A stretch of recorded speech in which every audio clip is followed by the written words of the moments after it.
Dr. Jose Rizal.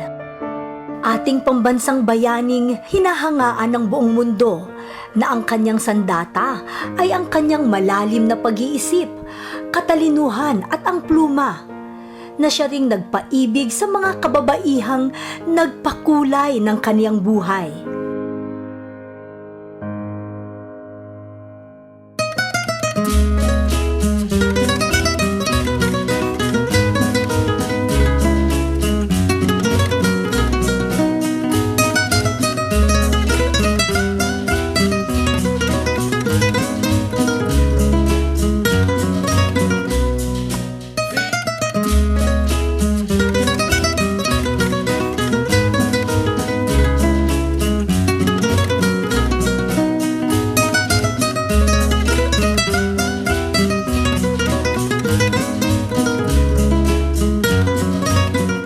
Maitutugon ang wika sa tanong ng pag-ibig buhat sa isang sulyap na kumikislap o palihim. Sa halip, sumasagot ang ngiti, ang halik o ang buntong hininga. Mga linya ng pag-ibig mula sa Noli Me Tangere na isinulat ng ating pambansang bayaning si Jose Rizal. Isang pagpapatunay na action speaks louder than words.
masyado siyang gentleman.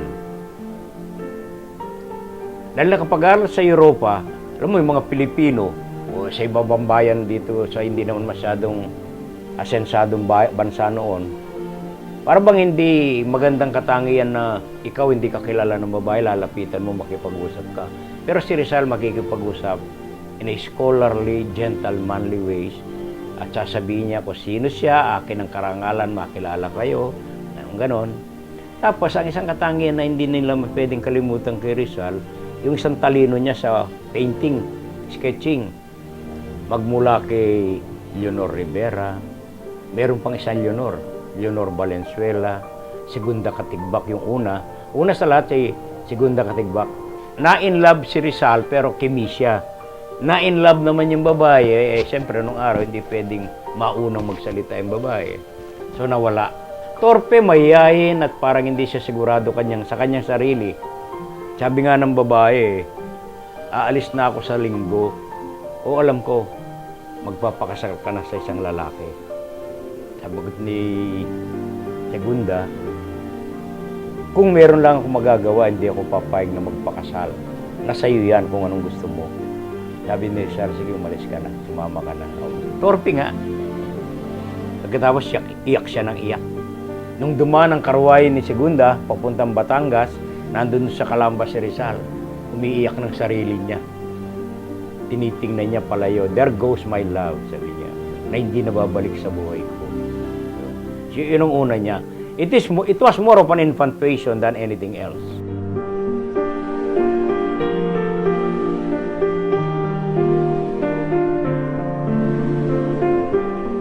Saan ka nga makakakita ng taong ganun ng katalinuhan? Nung nag-aaral na lang sa Europe, nag-aaral sa Madrid, Barcelona at Madrid. Nag-enroll siya ng medicine para sa nanay niya. Nag-enroll siya ng Greek, Spanish, Italian, French. Nag-enroll siya ng military science and tactics. Nag-enroll pa siya ng iba't ibang practical exercises. Tapos tinatanong ako, hindi ho ba all work and no play makes one a dumbbell? Oo, kako, pero makita niyo mag-budget ng time si Rizal. Despite the fact na masyadong hectic ang schedule niya sa buong maghapon, 8 o'clock in the morning hanggang 8 o'clock in the evening, nagkaroon pa ng kaugnayan sa 14 na babae. So makita mo yung budgeting niya ng time niya. Ganun siya katalino. Meron siyang nakadaupang palad na babae sa Espanya. Unang tanong sa kanya, marunong ka ba ng eskrima? Marunong akong konti pero talagang laro ko, pistola. O sabi ng babae, hindi ako nakikipag-usap sa mga lalaking hindi marunong ng fencing ng eskrima. Ganun, sabi ni Pepe. O sige, bigyan mo kong 2 linggo, babalik ako, lalabanan kita. Pagbalik niya, hindi manaling babae sa kanya. Tinatalo ng babae sila Antonio Luna, pero si Rizal hindi niya tinalo. Si Del Carmen, ang nagsabi na si Jose Rizal ay he can be described as a gentleman, no? Hindi siya nanlilin lang o nanloloko ng babae, no? Wholesome ang kanyang attitude towards relationships, very friendly, at kumbaga parang yung iba nga doon nagiging lang niya kausap. Pero meron siyang naging serious girlfriend doon. Si Segunda Katigbak, hindi niya naging girlfriend. Kaso, first love niya yun. At mukhang nagkagustuhan din sila. Kaso, yung pala, ikakasal na tong si Segunda Katigbak. No? UST days din yun yung sisters niya, merong schoolmate. Ang pangalan, Leonor Rivera. Malayang pinsan niya din yun. Yun yung kasintahan niya talaga. Kasin si Leonor Rivera, pinormahan niya. May pinopormahan din siya noon. Isa pa, Leonor din ang name. Si Leonor Valenzuela. Kaya nga muntik na mag-showdown yung 2 babae. Kasi parang muntik na sila magkaroon ng konfrontasyon. Kaso ang nanalo, ang nanaig dun sa si Leonor Rivera. Ang ang malateleseryeng kwento ng pagmamahalan ni na Dr. Jose P. Rizal at Leonor Rivera sa aming pagbabalik.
Yun yung pinurso talaga ni Rizal. No? Tatay yun yung tatay niya ay siya yung landlord nung kanilang dorm. Matagal silang naging mag-girlfriend. Pero hindi siya gusto nung nanay. Kasi pagdating ng panahon, syempre, parang ang image ni Rizal, rebelde. Kasi umalis si Rizal iniwan si Leonor, hindi nagpaalam. So, marami sa mga taon na ng kanilang relasyon, malayo sila sa isa't isa. Long distance. Habang long distance at si Rizal ay nasa Europa, si Rizal was meeting women, pero mukhang hindi niya gine-girlfriend. Patuloy niyang inasam na maging sila ni Leonor Rivera habang minimit niya yung mga iba't ibang European ladies. Kaso, alam mo yun, sinusulatan ni Rizal si Leonor. Si Leonor sumusulat din. Itong nanay ni Leonor, sinuhulan niya yung post office, yung kartero. Sabi niya ganyan, pag may sulat si Rizal, bigay mo sa akin. Pag may sulat si Leonor, huwag mo na ipadala kay Rizal, bigay mo na lang hindi sa akin. Di ayun na. Akala ni Leonor, nakalimutan na siya ni Pepe. Akala ni Rizal, nakalimutan na siya ni Leonor. Malaman-laman ni Rizal. Naku, nagpakasal na pala itong si Leonor dun sa gusto ng magulang niya, si Charles Henry Keating. British railroad engineer nung unang railroad sa Pilipinas. Siyempre, big time yun. Si Rizal, parang rebelde, tatago sa ibang bansa. Ito, British railroad engineer. Nako, si Rizal nagtampo. Sabi niya, yung kataksilan nung aking naging katipan. Nasaktan siya, pero sabi niya, ano naman ang panama ko doon sa British Railroad Engineer? Malaya yun. Ako hindi. Pumayag si Leonor na magpakasal. Hindi na siya kakanta habang buhay. Hindi siya tutugtog ng piano. Magsusot na siya ng itim. Sabi niya, pag pinakasal niyo ako sa lalaking ito, mamamatay ako. After a few years, namatay nga. Habang pinanganganak yung kanyang second child. Di yun, pumayag na si Leonor. Sabi pa niya, pag kinasal kami, tatabihan mo ako ng nanay ko. So, habang kasal, nakatabi na Pero kasi sinanay mo talaga gusto mo, ikasal ko sa'yo eh. Ganun na yun. Sinabi ngayon ng nanay, parang nahuli ni Leonor na yung mga sulat na napupunta pala sa inyo. So, pinakita ngayon ng nanay. Ito yung mga sulatan niyo. Siyempre, umiyak si Leonor. Sinunog niya lahat yung sulat. At may kwento na nilagay niya ito sa wedding gown niya. Habang lumalakad siya papunta sa altar, yung mga ashes na yun ay naiiwan dun sa aisle. Madrama. Yung iba sa mga abo, nilagay sa box. Kasama nung damit niya na sinusot niya nung nagkikita sila ni Rizal.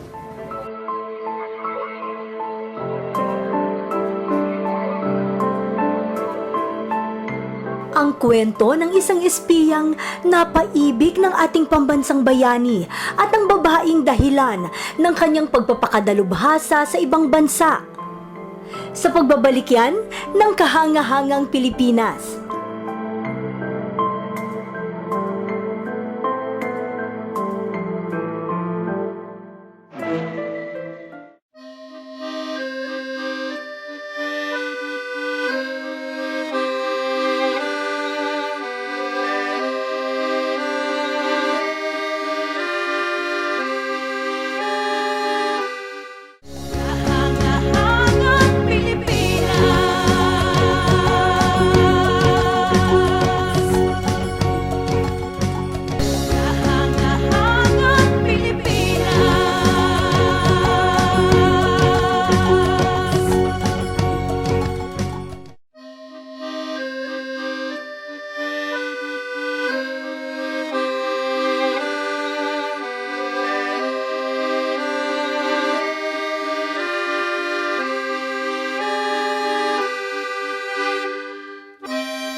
On his way to Europe, napadaan si Rizal sa Japan, sa Tokyo. Nakilala niya si Osai-san. Ang pangalan niya Seiko. Pero ang tawag sa kanya endearingly Osai-san. Ang malupit ang tadhana eh.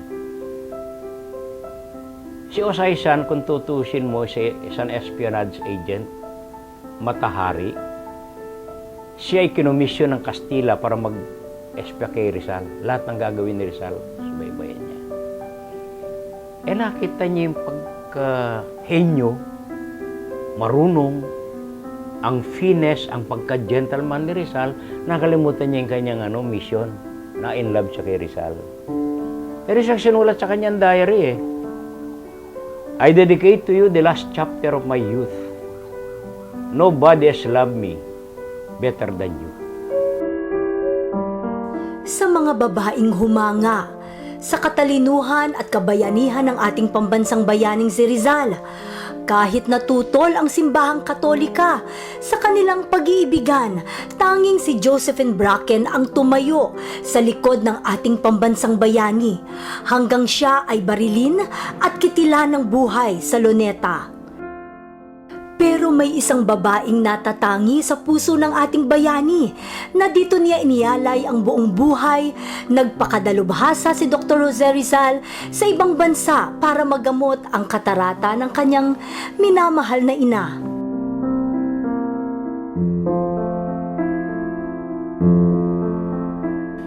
Alam mo, very passionate si Rizal eh. If there's one thing about Rizal, yung kanyang pinaka-qualities, yung kanyang passion. very passionate si Rizal about honor and country. So huwag kang magsasalita ng laban sa babae. Dahil ayaw niya yun. At yung paggalang niya sa babae, sinasabi niya, yung babae, doon sa kanyang sinusulat sa mga kababaihan ng Malolos, ang babae, kung gusto mong kung gusto mong patayin ang isang bansa, gawin mong mangmang ang babae. Kasi ang babae nagtuturo sa bata ng asal, ng kabutihan, ng katalinuhan, ng pagmamahal sa kalayaan. So kung makikita mo yun, yung pagmamahal niya sa babae o paggalang niya sa babae, yun din yung pagmamahal niya sa inang bayan.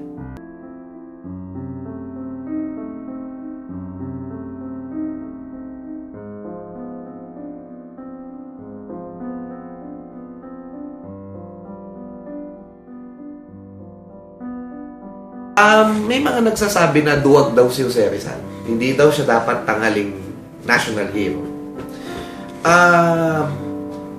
May punto sila kung babasahin mo yung ilang documents kasi noong December 15, 1896, sumulat si Jose Rizal sa kanya mga kababayan. Manifesto. Sinabihan niya ng iba't ibang masasamang salita yung revolusyon ni Andres Bonifacio.